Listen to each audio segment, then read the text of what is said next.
Yo, what is up everybody, and welcome back to another NBA 2K15 Rec Center gameplay. As you guys see, we're on the break early on in this game. They scored the first points of the game, and that is a shirtless Denny Tice. Your eyes are not deceiving you. There's no shirt on, and the only way to get your shirt off in 2K is to be at least a Legend 1 rep.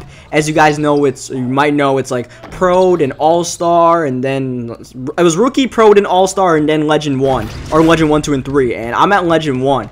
Getting to Legend 1 takes about, it took me over 600 games played between the park and the rec, but we are in Legend 1, man. The grind is over. That's all I want to do before the end of the year. At least in Legend 1, and we hit it. I mean, I hit it like 2 weeks ago or something like that. This game's a few weeks old. As we hit the perfect release 3 early on. We're very aggressive. We got 5 points. We took like X amount of shots. Like, what, 5 shots we take in this game. As you guys see, they pull up a 3-pointer. They were very 3-happy, and they knocked down one in Ushbag's face right there. So now we're shirtless. We're looking to ball here. We're looking to prove that, we earned our Legend 1 rep. We just didn't get it for playing a lot.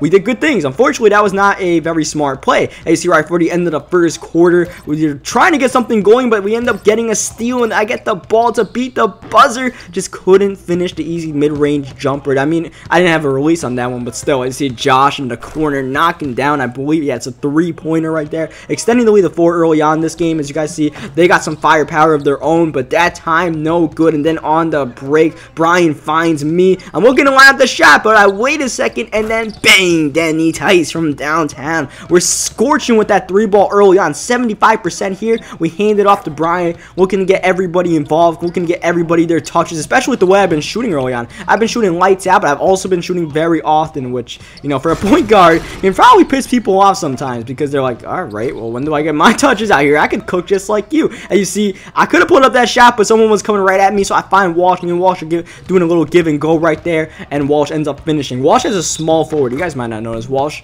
made a 7-foot small forward, so that's our team right now. Josh has his normal shooting guard, and Ushbag and Brian have their bigs.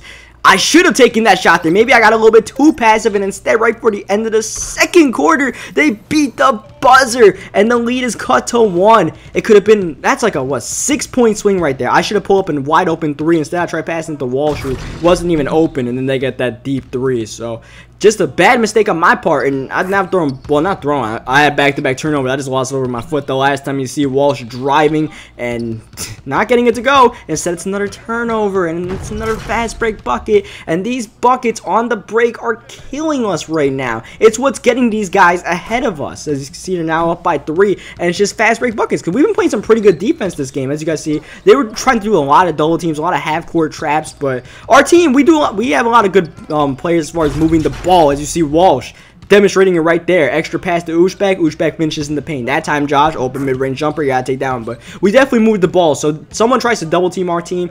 We usually have the answer to that. As you see, we find Ushbag, who pulls up the midi, and the mid-range jumper goes down. We're in a tight battle right now. We need every bucket we can get, including this one on the break, dunking over that guy who was just trying to reach in right there. You see, Walsh almost gets the steal. Instead, I get hooked on this guy and get called for a foul. I just did a little reach, and I got, I was taking him off for a ride. See, now Josh throws a turnover, and they throw an alley-oop to lead back up to 3. And once again, it's those fast break buckets. And every single time we throw a turnover, they're in the open court scoring. So we gotta limit the turnovers as we're heading to the fourth quarter if we want to win this game. As you see, Walsh was just out of bounds there, man. No, that's just enough. You just hate that when it's your turnover for the guy being out of bounds. But we're gonna rebound from that. It's like, Walsh ever does stuff like that. As you see, my dude gets the offensive rebound, and then he pulls up the 3 with a hand in his face. Josh did a good job contesting on my man there. Instead, now we're down 4 points, end of the third quarter, and Josh fading at the buzzer gets it to go, and it's gonna count.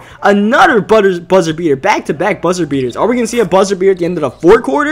Who knows? But instead, we're just locked in a tight battle right now, and that was like a jump ball that Ushbag did not even win. Someone didn't even win the jump ball. Ushbag ended up recovering and just throwing it to Josh, having some good court awareness, finding Josh up court. And you see, we take it to the rim and tie the game up. Here, mad scramble. I'm looking to find Brian, but I get one of those stupid turnovers where you're just like, no, your dude's stupid. I mentioned it before, my playmaking is almost maxed up for nothing. And I think I said that in my last my career game. As you guys see, we get the steal here. He tried to do a little bit of dribbling in the paint. We just did a little bit of a sneaky reaching, and then the turnover right back. Actually, no, that wasn't a turnover. Thankfully, it wasn't a turnover. Instead, it's a wide open Denny Tice 3, but we're missing a key shot here down 4. Our team needed it, and then Brian can't finish in the paint either. Thankfully, Walsh has some good defense there. That's going to start a break. I'm looking at Walsh, waiting, and eventually I do find Josh, and Josh, like I said, we got that good ball movement, and that leads to an and one Brian dunk. Brian hits the free throw, and now we got to play some defense down 1. You see, this guy takes a terrible shot. Walsh gets the block, but it goes right to that guy, and I believe a Knicks jersey who finishes in the paint. That was a tough one. We played good defense. You see a little give and go between me and Walsh. Josh penetrating, finding me. Beautiful ball movement leads to a Denny Tice wide open. Perfect release 3 to tie the game. That's what I'm talking about, man. That ball movement is so nice. You see they're driving it to the rim, just trying to get anything. And oh, what a mean slam over poor Walsh. You see we throw it to Walsh, who gives it back to me, doing a little bit of dribbling, stepping back, pulling up the 3. And we have no shirt on for a reason, because alright, this game, back-to-back threes. That one gives us the lead, and now some defense has to be played. Beautiful rip by Josh, but they get the ball back, and this Golden State Warrior guy finishes. Oh man, Josh had the perfect rip there. We just couldn't get the ball. Instead, they get the loose ball. That's what could decide games. As you guys see, randomly, this guy fouls me. I was just looking to go 2 for 1. I was looking to push the ball, and now here we are at the free throw line. 2 big free throws. First one ties the game. The second one could give us the lead, and it does. Denny Tice, 2 free throws there. Tice with 8 straight points for the team, and now can we get 1 defense to stop? Is that too much to ask? Look at Josh locking down his man, and now Walsh all up in his man's face, and that's a miss. Beautiful defense, and now it's time to play keep away or just get fouled. Denny Tice gets the ball. Josh is risking it down court, but now we're going to the free throw line again, and again a perfect release in the first free throw. A second one makes it a 3-point game, and we get it, but it's still 1 possession game. A 3 ties the game up with 13.8 seconds left, but we know they want the 3 ball, so we're definitely just gonna play perimeter defense. As you guys see, I'm gonna give my guy the driving lane. That's fine. We're just preventing the 3. The clock winding down. 7 seconds left. They continue to drive, kick. No one's open. He pulls up the shot for the tie, but Walsh gets a hand in his face, and the clock expires as Brian tosses it up. Walsh was all over the place in this game defensively, and it was very fitting that he got the last shot contest. So leave a like in this video if you enjoyed the game. Denny Tice coming up clutch with the last 10 points for his team. 29 overall in the game. You don't see me scoring that much often at the Rex. Yeah, leave a like if you enjoyed it. Subscribe for more, and I will catch you guys next time.